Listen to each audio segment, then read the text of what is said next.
Hello and welcome to another unboxing from pushingcardboard.com. Today we're looking at Pacific War, The Struggle Against Japan 1941 to 1945 from Mark Herman. This is a complete deluxe repackaging of the game that was originally an SPI game from years and years ago.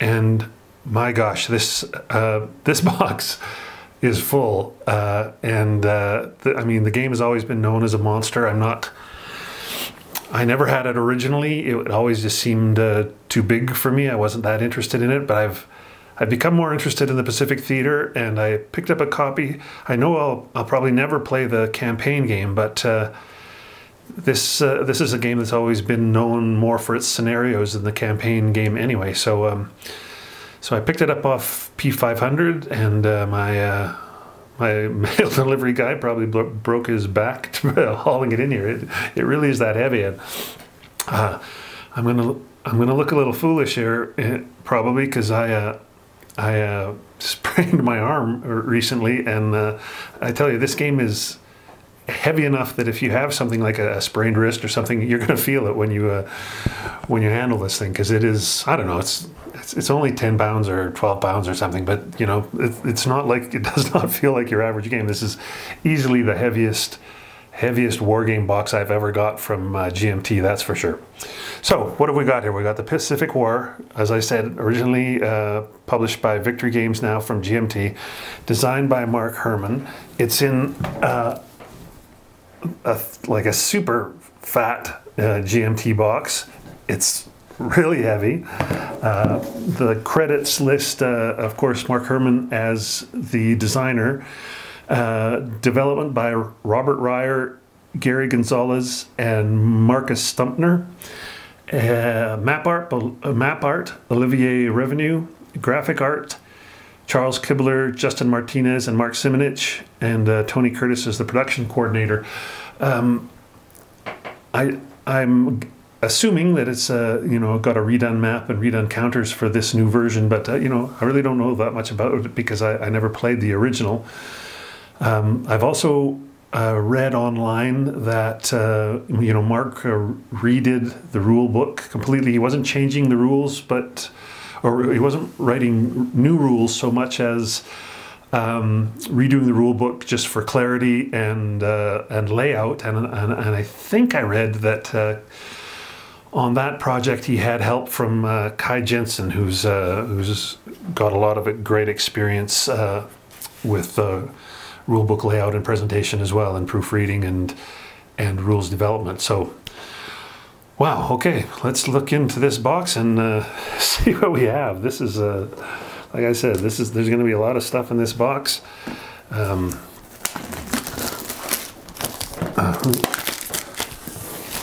would think there's going to be a lot of counters, there's going to be a lot of rules. Oh, yeah, this really is like one of those old, what they used to call them, the soapbox type boxes.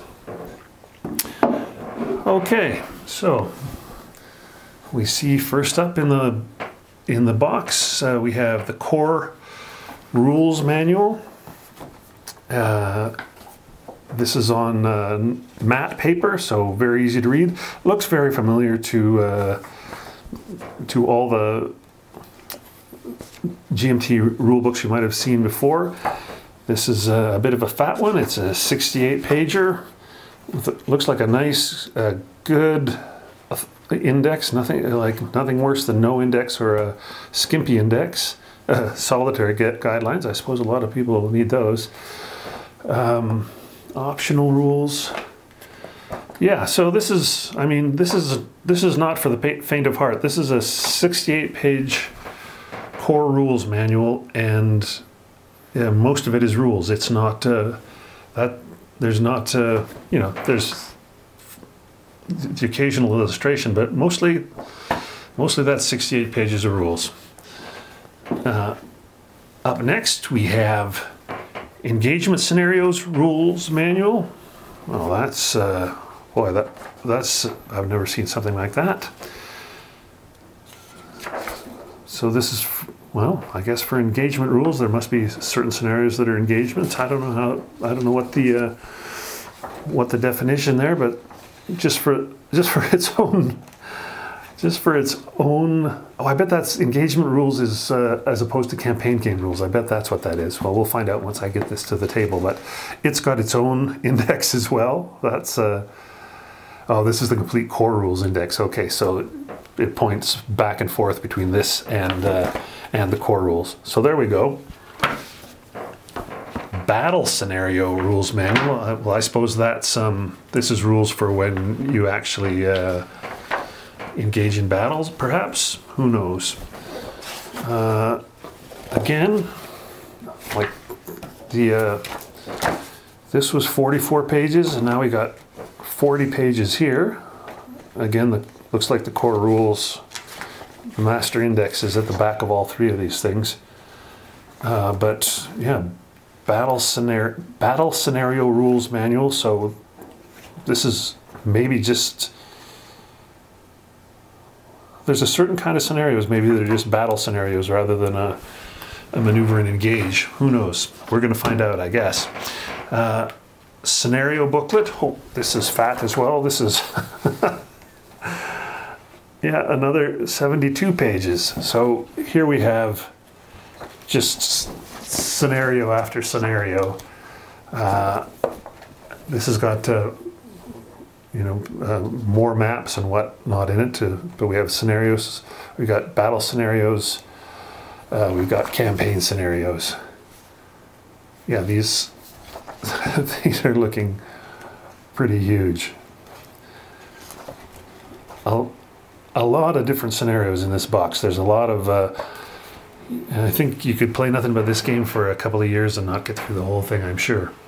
So that's another 72 pages just of scenarios. It's like strategic scenarios, campaign scenarios, battle scenarios, and engagement scenarios. So that gives us a little hint that battle scenarios are different than engagement scenarios, which are different than campaign scenarios, I guess, as well. Wow. Battle of Coral Sea, extended example of play. So this is going to be sort of like a playbook, but just to show you how the Coral Sea battle, try and teach you the game through an extended example of play. I know this is the way a lot of gamers learn games these days, and this is, I'm sure, going to be a very popular booklet for people diving in for the first time. Oh yeah, and it also includes some designer notes, which is great. Can't wait to read that. Mark Herman's designer notes are always terrific.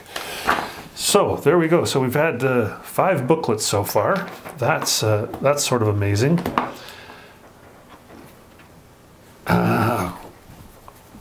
We've got, well, now this is an interesting, so I'm not going to be able to show this whole map. I'll show some of it, but what's interesting about this map right off the bat is it's got a bit of a shiny gloss to it. It's a heavy mounted map, and yeah, it's got a bit of a gloss finish to it, which is not typical of GMT Games, at least in my collection. But let's see if you can see a little bit more closely. It's this is, the map looks wonderful. It's no surprise. These guys always make great maps. But that's definitely part of what makes this this box so heavy. Yeah, so the map looks like it's a two-parter. This would be the bottom part with the South Pacific in it. Not quite as much to see over on the. This is this is more the. I do have this has got the, this is actually more towards the US side, the Alaska USSR side. So the map is not so north-south as I was thinking. It's more, canted slightly, so that, yeah, that makes sense too. So there's Hawaii, if you can see down at the bottom of this one, there's Hawaii, and Alaska's in this corner, and Hawaii's down there. So that'll orient you a little bit better. I'll get a better grasp of that once I get the map out of the box. Couple of D10, or as I don't know how he's going to do it in this game, but in other games of Mark Herman's, they're more like a 0 to 9 than a 1 to 10. I never liked that, but I'm sure he has a reason that he does it that way. And then finally in this box, oh my gosh, yeah, there's not finally, there's more and more. Okay, well, let's have a look. I'm not going to go through each of these sheets because there are a lot of them. But here's an example of aircraft counters from, yeah, there you go. It looks like, well, there's 1, 2, 3, 4, 5. Here's number 6 has got some ships.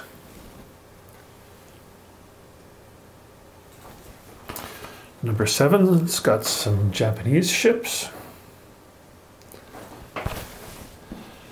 8, 9, 10. 10 counter sheets. Yeah, that's a lot of counter sheets. Up next, looks like a replacement record sheet.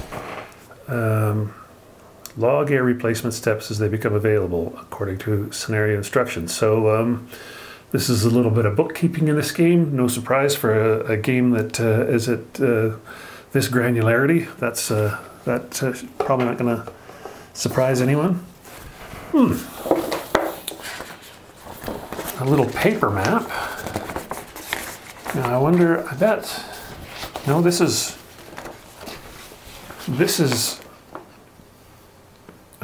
yeah, this is just a small, this is not just a paper version of one of the larger maps. This is just a smaller map altogether. I bet there's several scenarios that can just be played on this, like obviously the Battle of the Coral Sea.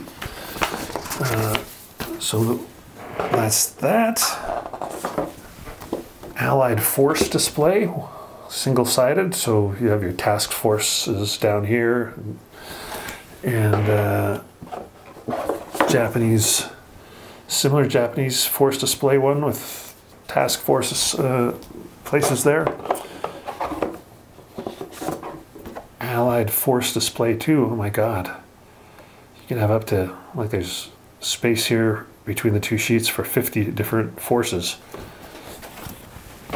And looks like same for the Japanese. Oh, more and more. Task force display 3 for the Allies and the Japanese. So that's up to 70, up to 80. 80 forces. My gosh. And then we have more force displays, but these are just for task forces. And here the two sides are slightly different. The Japanese has something about merchant shipping, and the Allies just have a lot more task force displays. We're getting close to the end of the box, maybe. Hard to say. This is a player aid. It's a long fold-out, single-sided. We have a strategic initiative track, a naval movement track, a day-a-month track. There's a lot going on this track that's not things that I've seen before in other games. So I'm not going to attempt to explain it. Man, this to play this thing fully, you would need a large table. Here's another player aid that is, I mean, can we try and, You see, this is the Allied display sheet. It's got a phase track. There's about, it looks like about 20 phases per cycle. This is going to be a very procedural game, it looks like, and a lot of like little fiddly tasks and look up, and well, we'll find out. Oh, another one of these big fold out long. My gosh, that it's just here we have a merchant shipping attrition table, combat results table, air naval combat results table, and a search chart. So I mean, at least it's only one-sided. This could become a lifestyle game for people, I'm sure. This is the unending depth of this. Oh, this is similar to the American, the Allies one.